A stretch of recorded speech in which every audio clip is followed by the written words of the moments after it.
So I'll do a little introduction. So this is my lovely friend Sarah. So I want to tell a story about how we met because it's actually really cool. So I moved into an apartment building a few years ago, and it's actually an apartment building that I'd seen when I first moved to the Gold Coast. I don't know if I told you this story, but and I was walking along the front kind of the street, and I saw this girl sitting on the steps playing guitar and singing, and I was like, oh, I want to live there one day. And then like 2 or 3 years later, I moved in next door to Sarah, and she was still there, still sitting on the steps, still playing guitar and singing, and I was just like, oh my goodness, this is weird. Yeah, I know. It was really weird. So I've never told you that. But yeah, That's so inspiring. it is really inspiring because it reminded me, I guess, that when you could recognize something, years prior, but you don't actually align with it until a certain period. And so, like, whether it's with friendships or anyone in your life, or whether it's a job or a thing, I think, you could recognize that you want it, but it might not necessarily come together until you're ready or until you've gotten to that stage. So yeah, it just reminded me of the magic of energy and attraction. And I've asked Sarah to do a little bit of an interview with me today because I am so blessed to have so many people around me who are on similar journeys and have accepted what their gifts are, and that they want to give that gift out to other people to help everyone to grow. So I say a lot. I need to stop saying I'm going to edit those out. Okay, so I'm going to throw it to you now. So my question first of all is, how would you describe yourself? And you can choose any way you like to describe yourself. Deep feeling, highly aware and intuitive, sensitive, gentle, kind, generous,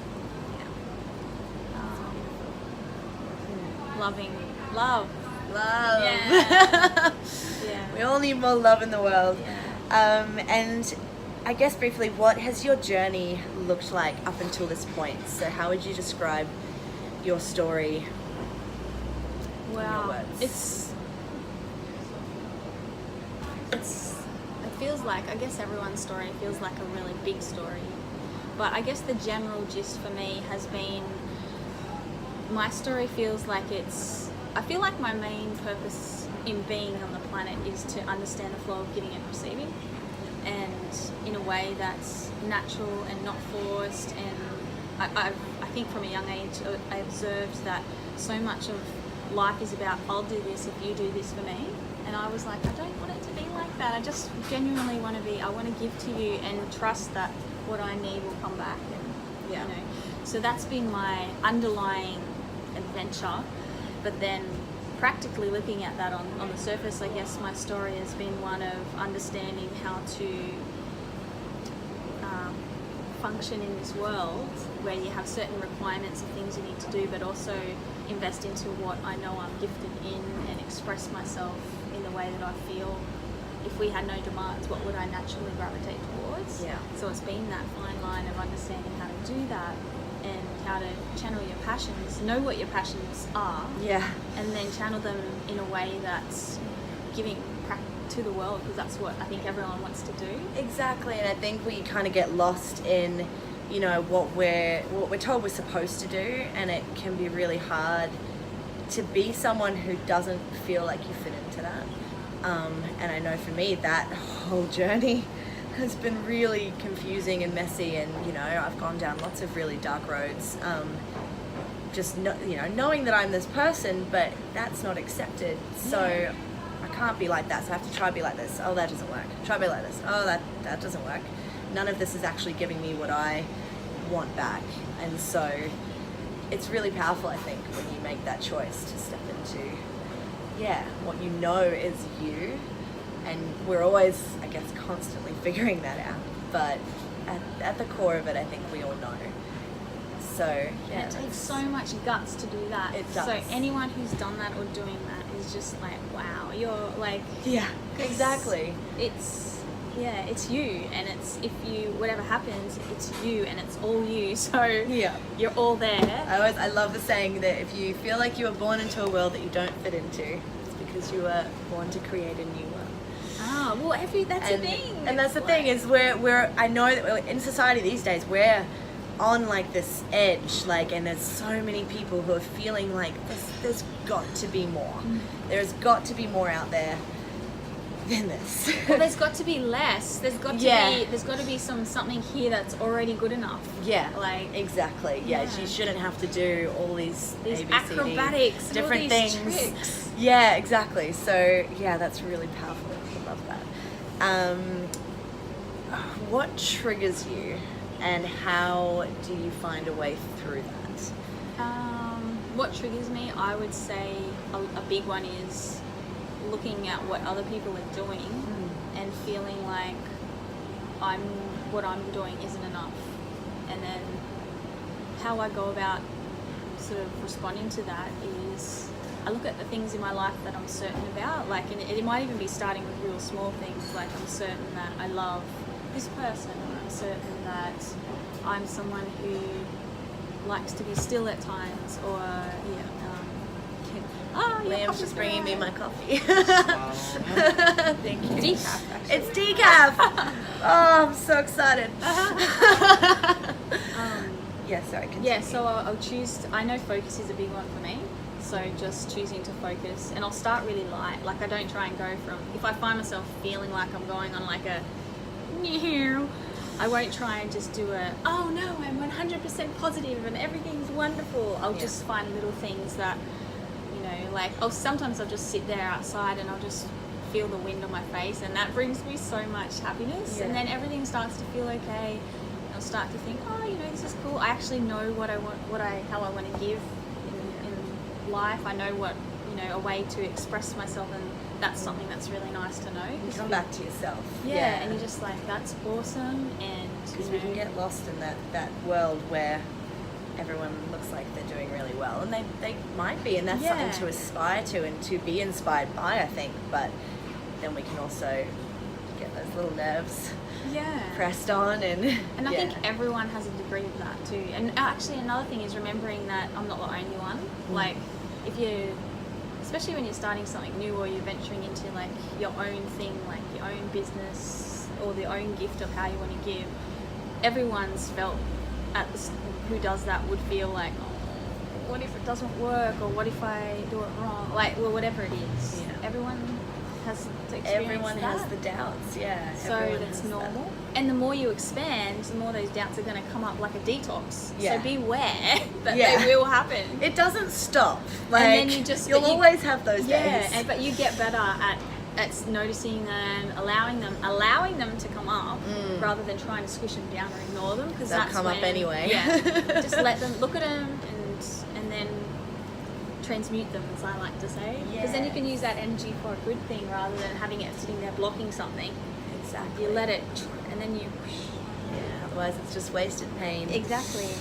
So I know you don't you don't go online too much, but what are your feelings about the online world, and what would you think is a good thing, like a positive thing about online? Online, yeah.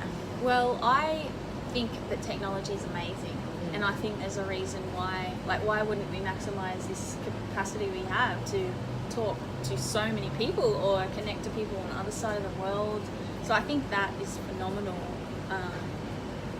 That's and beautiful. Like, there's things we can even see, like nature and like things in other parts of the world that we've never been able to see. Yeah, we can talk to people around the world. We can, keep in contact with your family if they're away, whatever. Exactly. Yeah. We're very lucky.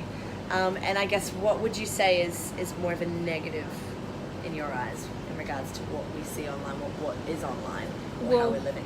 Talking about the energy thing again, I think that having that constant distraction or that constant thing sitting there of waiting for your attention that you're partially focused on nearly all day, like, I wonder if I need to check the time, I wonder what if such and such replied to my message. I wonder if blah blah blah. I wonder if such and such tried to contact me. I wonder what's on Facebook, if I've missed out. Like just those little things. It's constant drag of energy, I feel. Yeah. And so I'm not. Yeah, I hop on there sometimes.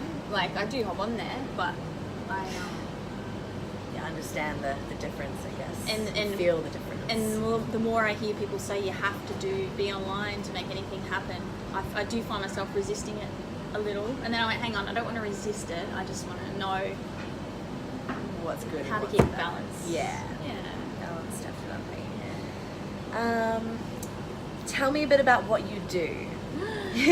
So I do something called havening, which is I've studied a lot. I did 2 degrees in psychology, so that's sort of I've always been fascinated with the mind and neurological pathways and because I look at people in my life and think, I found that the most beautiful people in my life are always the ones who have also got big things going on, like big struggles, have experienced heartaches.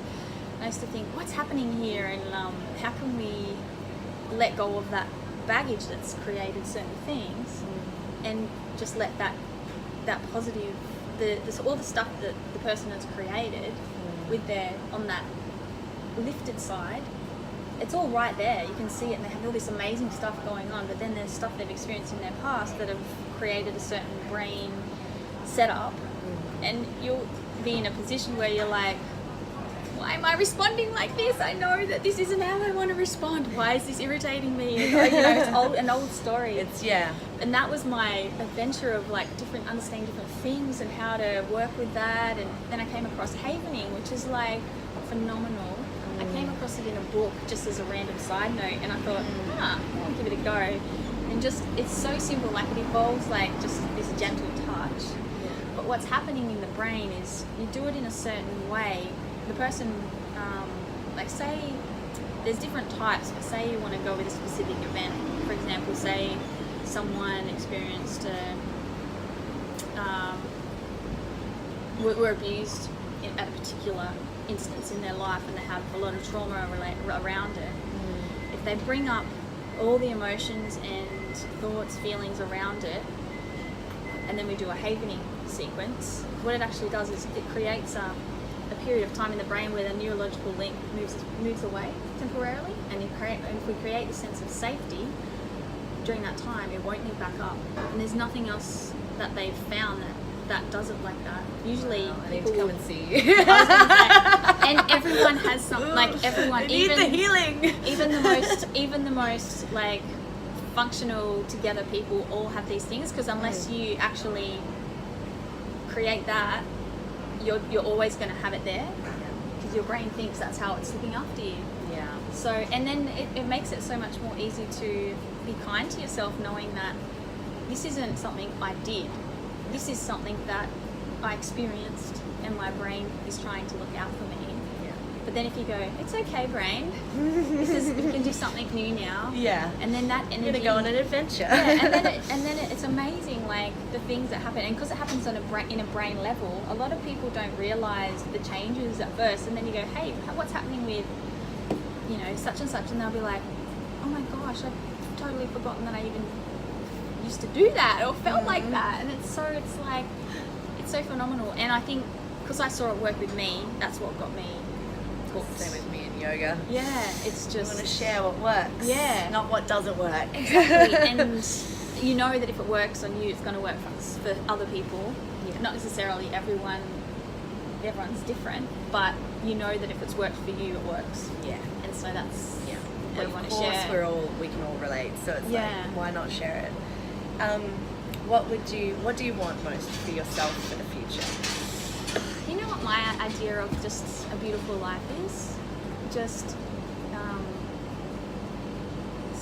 stillness and presence, action at the right time, and that swift movement and the high of moving fast and on a wave, like the ocean. I love the idea of a life that has still waters at times, where it's just still and it's beautiful, it's perfect, but then the waves come and that feeling of knowing when to paddle and how much to catch that wave, knowing which wave to catch, Yeah. which one's worth your energy, investment, and then riding it all the way. Like that's the kind of life. That's my beautiful life. Yay! So just knowing. Oh, it makes me feel I got goosebumps. And then lastly, what can you tell me your name, your age, and something that inspires you?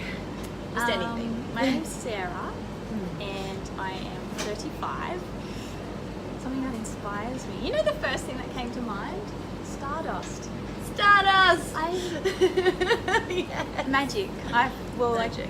I do. It's not in the fairy tales, it's real. It is. I have a song about that. Yes. So, yes. Yeah. Oh, that's awesome. Yeah. Well, thank you so much. So big thanks to Sarah. I'm going to link this video to her page so you can go check her out and get some beautiful havening work done. I think I'm going to go along to see her. Yes. I'm so excited, and I'll share how that goes with you as well. But yeah, have a beautiful day. I've got more of these interviews coming soon.